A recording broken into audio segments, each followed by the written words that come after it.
What's up, everyone? Kevin here. I'm coming at you with my review of Crisis on Infinite Earth. This is like my fifth time trying to record this video. I think it crashed twice and I had various interruptions. One via dog, and the other one was just some personal business. But yeah, so I'm here to review this book. Crisis on Infinite Earth by Marv, Wolfman, and George Parez, published in, I believe it's 85. I'm not sure if it's 80. I know it spanned a year. I think it was 84 to 85. And it's a 12-issue maxi series. Essentially setting out to streamline the continuity of the DC universe. And that is an important thing that I'll be coming back to a few times throughout this review. But just before I jump into it, there's a few things I'd like to say about maybe reviews in general and stuff. So I'm planning on doing a lot more of these. I have a bunch of books to read, and I think reviewing them and talking about them will encourage me to plow through them and stuff. So and there's a lot I want to read, and everyone has valuable insight in this community, and I like to hear people's thoughts, and I like to share my own. So what you can expect, I guess, is just a very brief summary of my thoughts, my experience reading it, things I liked, things I didn't like, which there weren't many in this case, of things I didn't like. What else? I'm not going to go spoiler heavy. There will be some mild spoilers, but I'm not going to ruin the plot for anyone, because I don't like when reviews do that, just because you're trying to encourage readership and not prevent it, so I don't know. That's not a knock against anyone else, that's just my personal preference. Yeah, so I'm thinking around 10 to 15 minutes max, just talking about the book. This is my first review, so hopefully it's insightful and not too scattered and everything, and I hope you guys enjoy it. So I'm going to jump right into it. So just my first thing I thought about when I was reading this is that I really read it at a good time in the current DC universe, with Trinity War and Forever Evil and stuff going on. Because this was my first exposure to the Crime Syndicate in their brief appearance here, and reading an event, the first big event of the New 52, it's kind of appropriate to read the first big event, really, of the DC universe, the first big crossover event in comics, really. I guess Secret Wars came first, but Crisis on Infinite Earth kind of defined events, I think, with multiple tie-ins and stuff like that. I haven't read Secret Wars, so if I read that, which I actually do want to, my opinion might change of that. But having read this, I want to actually go find all the tie-in issues and read them, because there's a lot of cool books that tie in, lots of Firestorm, which is a character I want to get into, and there's various other tie-ins. But yeah, so the three things that I really want to talk about with this book, I guess, are diversity, accessibility, and continuity. And each one of those is kind of important to my reading experience here. Just turn this music down. Yeah, so I'm going to start with diversity, and by that I mean, I guess, the scope of this book. So, I mean, in three ways, Crisis on Infinite Earth is very diverse. The way that struck me the most were the first two. Actually, all three of them struck me equally, but I'm going to start by talking about maybe the most observable one, which is George Perez's art. And George Parez is an artist, creator that I've heard quite a bit about. From what I've seen of his stuff, I really do enjoy it, but this book really cemented, I guess, the dynamic and the just the talent level, the dynamic art that George Parez has, and also the talent level that he displays. And what I mean by diversity in his art is that you have him drawing a wide scope of environments, but you also have him drawing a huge host of characters, and I think it's really, I'm just trying to find the page that kind of demonstrates this.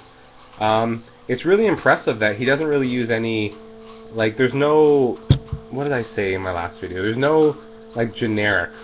All his characters are representative and invoke like who they're supposed to, and it's not like a generic character like a stand-in. Like having read AVX, I know that sometimes in the background artists can kind of take shortcuts and create like generic looking characters and not really ones that they're supposed to be, just like put the uniform on them or the outfit or whatever and have it be them. And I'm just trying to find this page. I should have bookmarked it, I'm sorry. I mean, the amount of characters that are in this book, pretty much everyone in the DC universe is in this, and this is just a panel of heroes and villains, and this isn't even close to all of them. And you get a lot of, lots of, I guess, intricacies, and just, he really draws unique characters in all of them. And to follow up with that, Marv Wolfman really does a good job at capturing voices. Like, I don't think there's a lot of like stock characters in this book. I think each character is, even in their brief appearances, like really demonstrates who they are. Like, for example, the interactions between Firestorm and Killer Frost, I think, captured Firestorm really well. And like, there's the brief, like the outsider view of Deadman and Phantom Stranger and the Spectre, and I think they really captured those characters. The other thing that I noticed when I was reading this was the, not lack of Batman, but it's interesting to see how much events have changed. Or I guess comic fandom has changed in the past few years, just because, I mean, Superman's very much center stage in this book, and Batman does have a role to play, but mostly with the outsiders, and definitely not center stage, so it's interesting to see that. That was just kind of an aside there. And the last, I guess, aspect of diversity in this book really is the, I guess, just the scope of characters included in general. Like, I mean, you have, like, literally every character in the DC universe here. Like, you get Doom Patrol, Metal Men, Challengers of the Unknown, Cave Carson, who I believe had, like, a 2-book stint in Showcase. That's all I'm familiar with him from, and then he was included in this. But just the scope of characters and environment, like when you have the Legion and then you have Shining Knight, and they go back in time and they include like the World War II characters, and then bring it together, like the Charlton characters and the Freedom Fighters and the Golden Age characters and the Silver Age characters to create a single continuity is, it's really impressive. And that was definitely the first thing that struck me about that book, is its overall diversity in art, writing, and character involvement, I guess, plot. The second thing I wanted to talk about was accessibility, and a lot of reviews, I think the important thing to consider is how accessible is this book to new readers. And with Crisis on Infinite Earths, I'd have to say that it's a fairly accessible book. I certainly wouldn't recommend this to someone as their first like foray into comics. Like it's not a Batman Year One, which is like a highly recommended book to anyone who wants to get into Batman. But I don't think it was as inaccessible as some people say. A lot of people warn me, they're like, oh, you need to know a lot about DC. This was mostly people at my comic shop. There's this woman that works at the comic shop that I go to sometimes, and I'm like, oh, like, have you read this? She's like, yeah, I didn't really like it, I needed to know a lot about DC. I'm not a huge DC fan. So I said, okay, so I put it off for a bit. I personally like DC more than Marvel. I know a lot more about the DC world than I do about the Marvel world. But I'm by no means like even close to having the knowledge of some of the people out there. But like having just read the New 52 and then doing research into characters that I'm personally interested in, I found Crisis on Infinite Earths was like a rewarding read. I'm sure if I knew a lot more, there'd be like little things that might be like I guess Easter eggs almost. But in terms of overall plot, it was a very accessible book. I mean, the writing, I was talking to my regular comic shop guy, and he was like, what do you say to me? I'm like, is this book, like, I've heard good things about it, what do you think? He's like, oh, it's one of my favorites. It really hasn't dated at all. And while I don't 100% agree with that, I do think that this is a very, it's a well-written book, it's gripping, I mean, it's a little dated in writing styles and stuff, and even like the looks of the characters is very 80s. But I think it's a great read, and I would highly recommend it to anyone. Um, and it certainly doesn't feel like dated as maybe like a 1960s comic would, but that's to be expected. I mean, a lot of the 80s stuff is really is really accessible. Like I know people who only like modern comics and they'll read stuff in the 80s because they like I guess that's when the modern age kind of starts. Um, and the last thing I wanted to talk about was continuity, and this is kind of just a big thing for me. I really like the history of the DC universe and how it's developed and what's changed and stuff like that. So seeing them really create a new continuity in this book was really interesting to me, and one of the most appealing aspects of this book, and one of the reasons why I want to read all the Crisis events, because I feel like they're events that have big impacts on the DC universe, and I like to see the changes that come from that.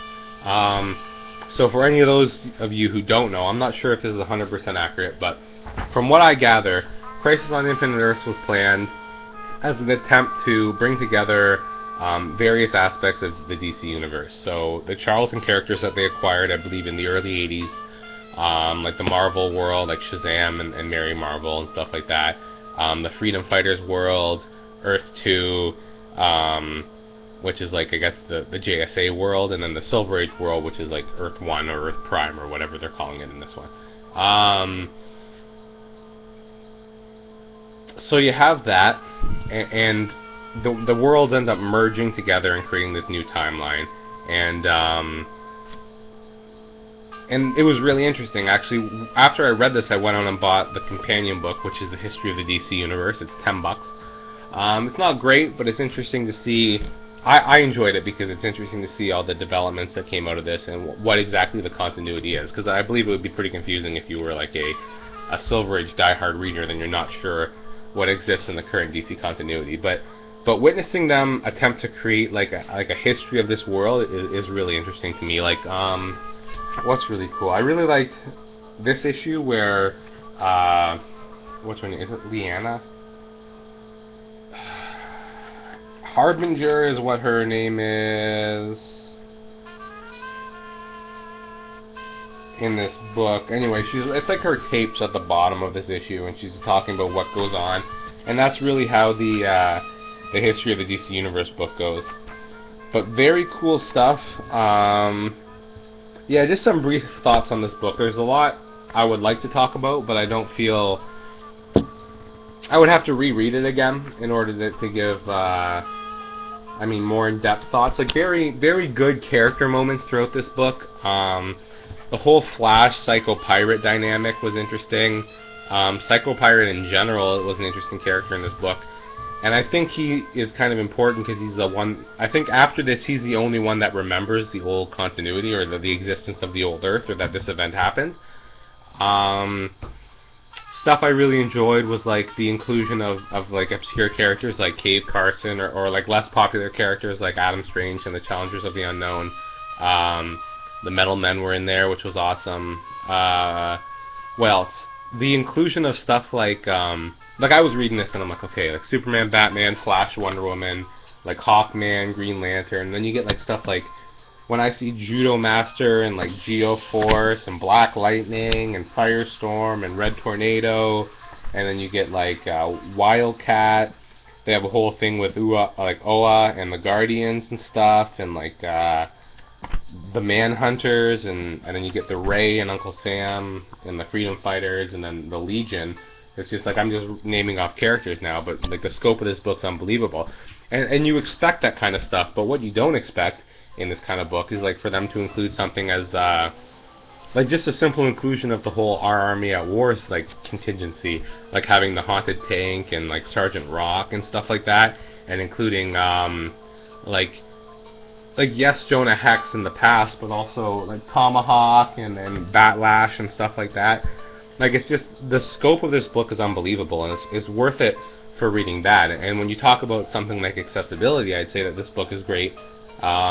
Simply because it introduces you to a lot of these aspects of the DC universe. So if you know a little bit and you read this and you see all these characters, like you'll definitely want to get into more like like the inclusion of like Amethyst and Gem World, and then you have like so good. Yeah, like this book was phenomenal, and I'm so happy that I decided to read it. I was kind of hesitant, but I'm really glad that I decided to go through with it. I don't know if I want to do a rating system on these reviews.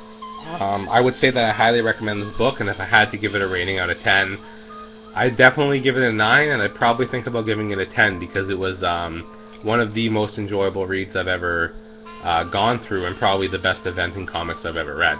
Not that I've read a ton of events, but it's definitely amazing. Yeah, so anyway, that's my thoughts. I mean, if anyone wants to hear anything else, you can just ask me a question in the comments and I'll answer. If anyone has any thoughts of their own on this book, just write in the comments, make a video response or anything or whatever, and we'll, I guess we'll start a dialogue or something, talk about it a bit. Yeah, so up next for my reviews, I've mentioned this before, I'm almost through Roots of the Swamp Thing, which is Swamp Thing 1 to 13, along with House of Secrets 92. So I guess this is the foundation of Swamp Thing. So I'm reading through this, and I'll be giving my thoughts on that book soon. Then I'm going to do the Grant Morrison Animal Man Omnibus to finally get myself to read that, because I'm excited to do that. And after that, I'm probably going to do I'll probably do some single issues. I'll probably do like Swamp Thing 14 to 24 of Volume 1. So the rest of the run that isn't collected in that edition. Which, I mean, I've heard isn't as good as the original stuff, but I mean, I want to, I have the issues. I was waiting to have them all before I went through them. And those are the less valuable ones, so I don't mind, reading them with my hands and stuff, so that's cool. Instead of reading it in trade. What else? After that, it's really fair game for reviews. If anyone has any thoughts, let me know. I'm thinking about doing Ed Brubaker's Catwoman. That's a book I really want to read. I'd be open to doing some Hellblazer reviews. If I did that, I'd probably start with the first trade and go through it again. I'm up to the third, and I'm going to start the fourth soon, so I could go back and reread those first 3 trades. What else? I really want to read No Man's Land, so if people want to hear a review of that, that's a 5-volume commitment there, though, so it'll take a while for me to get those out. I'm definitely going to be doing Identity Crisis, Infinite Crisis. I'll probably do the Countdown stuff. I'll probably review 52, because I got all those issues. And the other thing I want to do, probably after I do the issues of Swamp Thing, is I'm going to do the story Legends, which follows Crisis on Infinite Earths. And it's out of print in collected edition, but it's so, like, they're $1 each on my comic shop. So I'm going to get them to send the issues to me, and I'll do that storyline. And yeah, it'll be fun. So look for more reviews in the near future. I'll try and get them out faster. I know I've been talking about this for a while, but things came up. But I'll try and get some reviews out. And what else? That's it. So thank you so much for watching. I hope you enjoyed it, and I'll catch y'all later.